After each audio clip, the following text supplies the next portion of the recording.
Assalamualaikum warahmatullahi wabarakatuh. Waalaikumsalam. Salam sejahtera untuk kita semuanya. Di kesempatan sore hari ini, ya sore ini jam berapa? Jam 3 ya. Saya secara pribadi dan kami secara keseluruhan itu mengaturkan terima kasih yang sebesar-besarnya khususnya kepada Bapak Kapolri ya, Pak Sigit ya, Kapolda Metro Jaya Pak Karyato dan semua penyidiknya yang telah menjalankan tugas secara sangat profesional. Kenapa sangat profesional? Ya, karena saya tadi memang melakukan apa yang menjadi hak saya untuk menjawab pertanyaan-pertanyaan dalam undangan klarifikasi, dan alhamdulillah penyidiknya, saya nggak perlu sebut namanya ya, itu adalah juga melakukan sesuai dengan apa yang saya katakan. Jadi saya menjawab dengan detail semua apa yang ditanyakan sepanjang itu berhubungan dengan surat undangan yang diberikan kepada saya.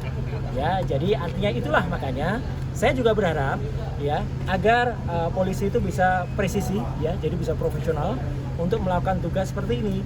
Jadi artinya kalau yang memang itu yang ada dalam surat undangan, ya itu yang kemudian ditanyakan, ya tidak menanyakan yang lain atau bahkan melebar ke hal yang lain. Jadi alhamdulillah ya saya tadi sudah menjawab dengan detail sampai sekitar 26 pertanyaan ya, dengan jumlah halaman sekitar 22 lebih ya. Dan saya juga menyampaikan jawaban saya atas pertanyaan-pertanyaan pada laporan. Dan saya juga saya tadi juga sampaikan dalam jawaban ya, saya harap tugas profesional polisi itu persis sama yang dilakukan terhadap saudara pelapor ya. Pelapor itu melaporkan belum ada yang terlapor gitu. Jadi melaporkan atau membuat laporan ini pada tanggal 30 April 2025 dan langsung terbit hari itu juga ya surat perintah penyelidikan pada tanggal yang sama. Ini luar biasa. Ya, kalau ini dilakukan untuk semua masyarakat tentu akan sangat senang karena laporan bisa cepat dan kemudian tegas, presisi langsung. Hari itu juga lapor ke SPKT, hari itu juga langsung buat BAP, hari itu juga kemudian terbit surat perintah penyelidikan dan bahkan undangan. Ya, jadi saya harapkan sikap itu juga ada pada semua pelaporan yang ada. Jadi jangan bedakan masyarakat yang ada. Jadi kami ini juga dengan cepat juga diberikan undangan klarifikasi, tapi juga kami juga cepat juga bisa diselesaikan karena kita sama-sama insya Allah kita mengerti hukum. Ya, kalau kita mengerti hukum ya begini. Jadi artinya apa yang ditanyakan, apa yang dijawab, saya tidak perlu menjawab apa yang tidak ditanyakan, apa yang tidak ada dalam surat. Itu aja saya kira. Mau konfirmasi Mas, ya. Pelapor di tanggal 30 itu siapa? Pelapor di tanggal 30 itu yang saya baca tadi itulah Insinyur tulisannya gitu ya. Ya, Insinyur Haji Joko Widodo. Tadi yang digali oleh penyidik di dalam apa saja yang terkait dengan pelapor itu apa saja? Ya, 22 pelaporan itu banyak soal bagaimana dulu hidup saya, kisah saya. Ya, saya SD, SMP, SMA, ada ijazah semua ya. Ya. Kemudian S1 UGM asli, S2 UGM asli, S3 UNJ asli. Ada ijazahnya? Ada lah, jelaskan semua gitu. Dan kemudian apa profesi saya sekarang? Saya profesi sekarang sebagai konsultan telematika dan multimedia. Kemudian saya diminta menjelaskan apa itu telematika. Telematika adalah telekomunikasi, media dan informatika untuk bisa menganalisis. Jadi saya saintis ya, menganalisis secara independen segala hal yang berbau dengan suara, foto, video dan lain sebagainya. Bahkan saya juga diminta dari menjelaskan perjalanan hidup saya.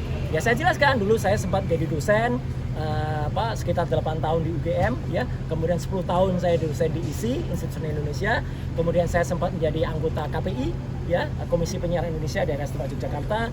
Saya sempat juga masuk sebagai anggota DPR Komisi 1, komisi yang menangani undang-undang ITE, undang-undang keterbukaan informasi publik dan lain sebagainya. Dan kemudian saya sempat membantu Presiden SBY menjadi Menteri Pemuda dan Olahraga di tahun 2013-2014 dan saya kembali menjadi anggota DPR lagi sampai dengan tahun 2019 dan sekarang saya sebagai konsultan independen.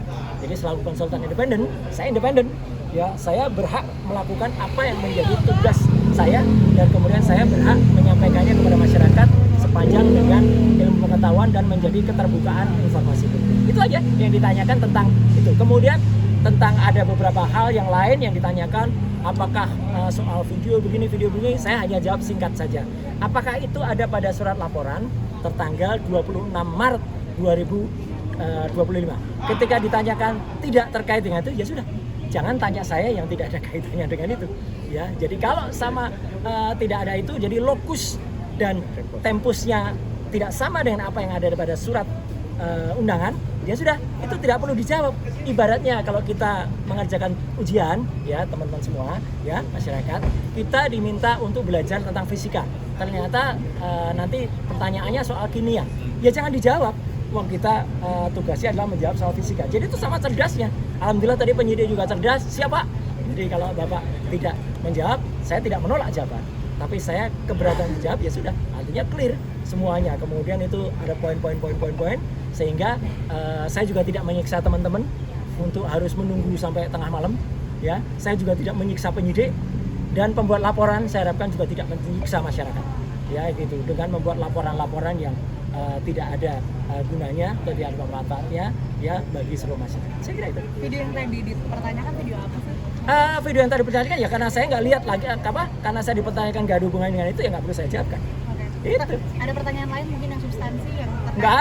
Nggak ada video itu? karena yang terkait dengan surat laporan itu ini harus jelas ya teman-teman. Jadi ini clear banget ya. Ini clear banget. Jadi LP itu ada pelapornya, tapi lucunya nggak ada terlapor. Sekali lagi ya, tidak ada nama terlapor. Jadi untuk para kuasa hukum yang kemarin sudah nyebut-nyebut nama, inisial dan sebagainya, hentikan tindakan seperti itu tidak bagus ya untuk masyarakat. Karena ternyata tidak ada terlapornya. Jadi kalau tidak ada terlapornya, saya nggak perlu jawab. Karena kalau saya menjawab, jangan-jangan saya nanti jadi saksi. Kalau jadi saksi dan saudara yang terlapor itu adalah saksi saudara saya, ya saya nggak boleh jadi saksi. Atau misalnya yang terlapor itu adalah untuk pribadi, loh saya malah nggak boleh lagi itu untuk menjawab seperti itu. Daripada itu mubazir, ya lebih baik dari awal saya tanyakan terlapornya mana. Ya, ketika tidak ada terlapornya, ya sudah, saya senyum saja. Penyidik juga ngerti, ya Pak, nggak ada terlapornya, kita maksudnya. Nah, yang kedua adalah lokus dan tempusnya sudah jelas banget. Ya, terjadi di Jakarta Selatan hari nggak ada Rabunya, tapi tanggal 26 Maret 2025. Udah, sepanjang tidak ada pertanyaan soal itu, ya nggak perlu kita jawab. Ya, karena itu pertanyaannya menyangkut satu. Kemudian yang paling penting lagi, saya juga mempertanyakan, ini kan ada pasal. Ya, di samping pasal 311, 310, 27 ayat A, ada juga pasal yang mau dimasukkan ke dalamnya ya, pasal yang diselundupkan. Saya nggak tahu menyelundupkan siapa. Ya gitu. Itu pasal 32 dan 35 Undang-Undang ITE. Kebetulan dulu saya ikut merancang Undang-Undang ITE bersama teman-teman yang lain. Pasal itu tujuannya, sekali lagi saya ulangi, adalah untuk transaksi elektronik supaya Indonesia itu diselamatkan dari perdagangan internasional dan kita bisa ikut. Bukan pasal untuk mempidanakan orang. Jahat sekali kalau ada orang menggunakan pasal itu untuk mempidanakan seseorang. Kayak dulu kasus Mbak Prita Mulyansari. Jahat sekali. Ya Omni Batavia waktu itu mempidanakan Mbak Prita gitu loh. Sama dengan ini. Karena pasal itu ancamannya sangat tinggi. Dan pasal itu misalnya, saya kasih contoh. Ada orang ya mentransfer 1 juta. Kemudian dalam bukti transfernya saya ubah jadi 10 juta.